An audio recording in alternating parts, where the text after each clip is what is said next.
लेकिन मैं क्विकली अगर फारूक हबीब साहब, इससे पहले कि मैं अजहर सदीक साहब की तरफ जाऊं, अब ये आम तासुर ये है कि जिस तरह से वायलेंस हो गई है सिंध के बल्दियाती इंतखाबात में, इसी तरह से पंजाब में भी हो सकता है और शायद पंजाब में भी इसी तरह से नताइज हासिल करने की कोशिश की जाए। इस पर आपका क्या रद्द है? नहीं, देखें, मामला ये है कि इन्होंने ये फैसला कर लिया है कि इन्होंने जमहूरियत की खाल पहनकर जो अमली तौर पे काम करने हैं वो इन्होंने किसी आमर से भी बढ़ के करने हैं।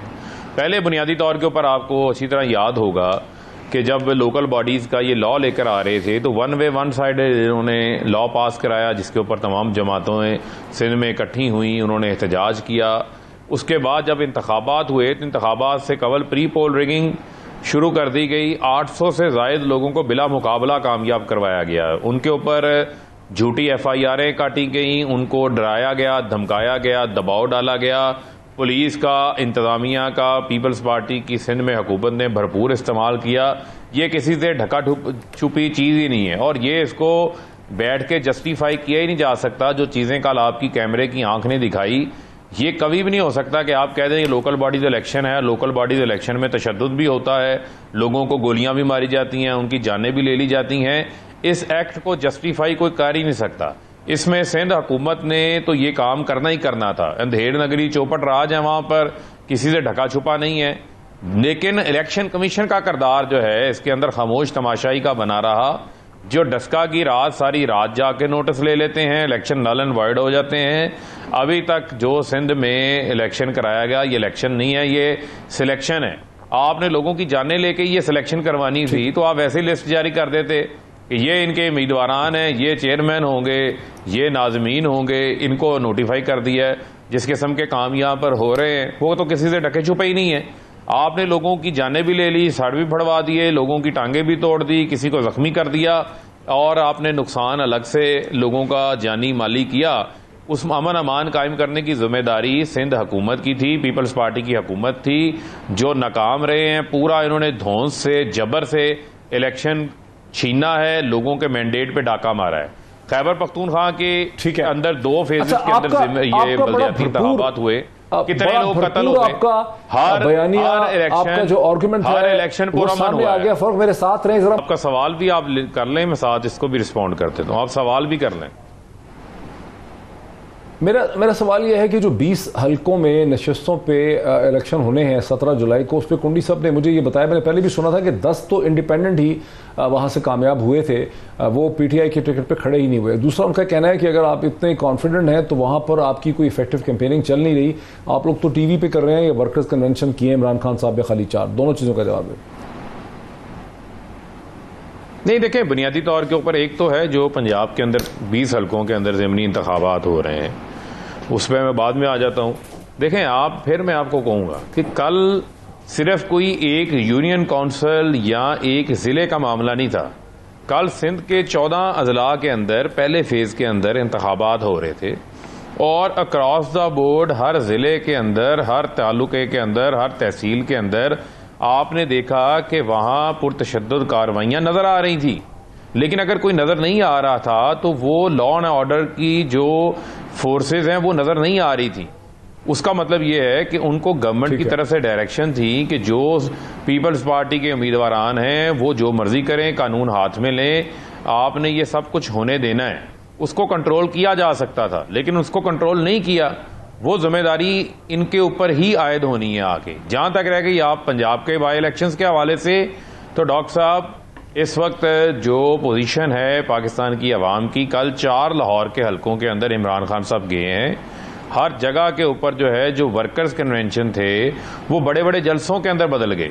और आपने ये भी देख लिया कि गैलप पाकिस्तान का सर्वे आया और गैलप के अमूमन सर्वे जो हैं वो इनके हक में आते रहे, लेकिन वहां पर 66% पाकिस्तानी जो हैं वो इमरान खान को वजीर आज़म से हटाने के ऊपर नाखुश हैं। आज असलम भूतानी साहब लसबेला गवादर की सीट से आज़ाद मुंतखब हुए, 3.5 साल वो हमारे साथ रहे, अब वो चले गए सरदारी साहब की मोहब्बत में, आज उन्होंने कहा है। लेकिन 70 रोज के अंदर उनको इमरान खान याद आ गया है। आज वो इमरान खान के अच्छे कामों की मिसालें दे दे कर असम्बली के अंदर एक किस्म का उन्होंने अपना बयान जो है वो जारी किया और इन सबको जो है वो तनबीह की है।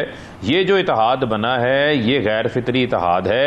इस इत्तेहाद ने डिलीवर भी नहीं करना। ये सिर्फ चाहते हैं ताकत के जोर में सिंध पीपल्स पार्टी काबू कर ले, पंजाब PMLN काबू कर ले। अब ज़िमनी इंतखाबात में अवाम ने इमरान खान को वोट डालना है, ये हमें वोटों से शिकस्त नहीं दे सकते। बाकी दूसरा पैरेलल नहीं, लेकिन कैंपेन क्यों रन नहीं कर रहे? ये कह रहे हैं कि आपको तो 20 जलसे करने चाहिए थे, कैंपेन बड़ी इफेक्टिव रन करनी चाहिए थी। कैंपेन कह रहे हैं एग्रेसिव नहीं है। अगर आपको एतमाद है तो फिर कैंपेन भी होनी चाहिए।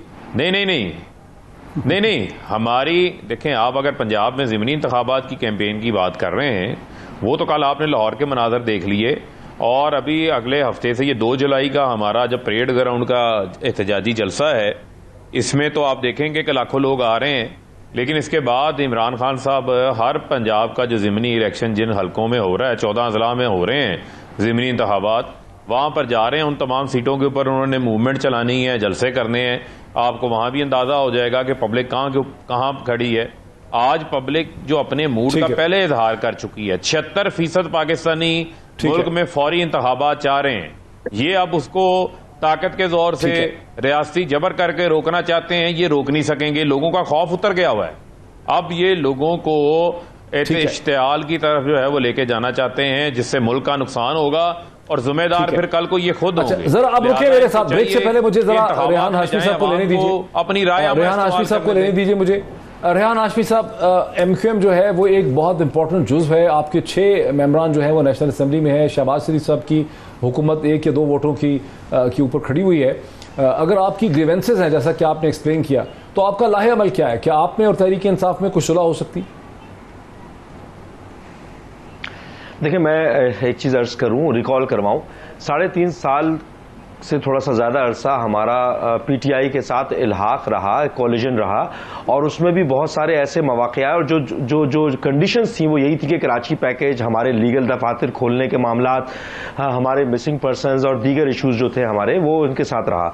उसमें कुछ चीज़ों पर अमल दरामद का सिलसिला निस्बतन बहुत ही मामूली सा शुरू हुआ और अक्सर चीज़ें पाउज रहीं, वो हमारा ग्रीवियंस था।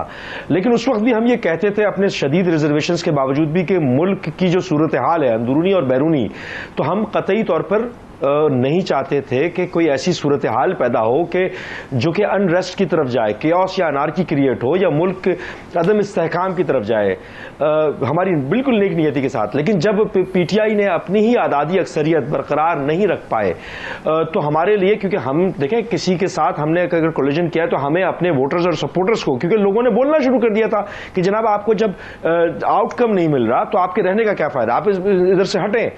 तो फिर हमने आज़ादी अक्सरियत की बुनियाद पर जिनको ऑप्ट किया, अब हमारा तो रिजर्वेशन है, हम इंडिपेंडेंट पॉलिटिकल पार्टी हैं, हम अपने लोगों के ग्रीवियंस को, इशू को रिजॉल्व करने के लिए अगर किसी के साथ भी जो सियासी इलाक बनाते हैं तो उसमें हमें रिजल्ट्स चाहिए, लोगों को रिजल्ट्स चाहिए, हमें अपने लोगों को जवाब देना होता है। कराची का खासतौर पर अर्बन सिंध की बात करूं मैं बिलखुसूस, वहां पर अभी क्या रिजल्ट्स चाहिए जो नहीं मिल रहे आपको? 70% रेवेन्यू कलेक्ट करते हैं, क्या रिजल्ट चाहिए जो जरदारी साहब से नहीं मिल रहे? सबसे इंपॉर्टेंट चीज मैं अर्ज कर रहा हूं जो जरदारी साहब ने कंसेंसस किया और इस बात पर इत्तफाक राय हुआ कि लोकल गवर्नमेंट को एम्पावर्ड लोकल गवर्नमेंट होनी चाहिए।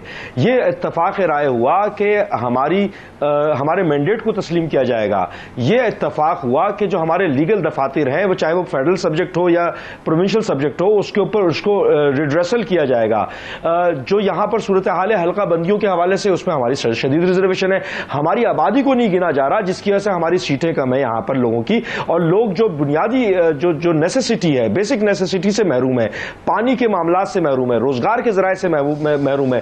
कोटा सिस्टम हम पे मुसल्लत हुआ है। यहां का एक नौजवान पढ़ा लिखा वो बाइकिया चला रहा है, फूड पांडा की नौकरी कर रहा है, तो हम क्या करें? हमारे पास सियासी रस्ते के अलावा क्या है? अच्छा, यहां पर कराची और अर्बन सिंध की अगर हम बात करते हैं तो यहां पर बसने वाला चाहे वो किसी भी जबान का हो, लेकिन कराचीआइट हो, तो हम उसकी बात कर रहे हैं। अगर एक गली में पानी नहीं आ रहा तो वहां पर रहने वाला सिंधी सिंधी हो, पंजाबी हो या उर्दू स्पीकिंग कम्युनिटी से ताल्लुक रखने वाला हो, सभी महरूमी का शिकार हो रहे हैं। हम तो पूरे कराची और अर्बन सिंध की बात कर रहे हैं। ये वो कोर इशूज थे जिसकी वजह से, और नहले पे दहला ये कि जो सिंध में इंतखाबात हुए और जिसमें जो इंस्टीट्यूशंस थी उनको जिस तरह मिसयूज किया गया। और मैं मौजरत के साथ ये कहता चलूं कि ये रिवायत बनती गई है, रिवायत बन चुकी है कि पॉलिटिकल विक्टिमाइज किया जाए।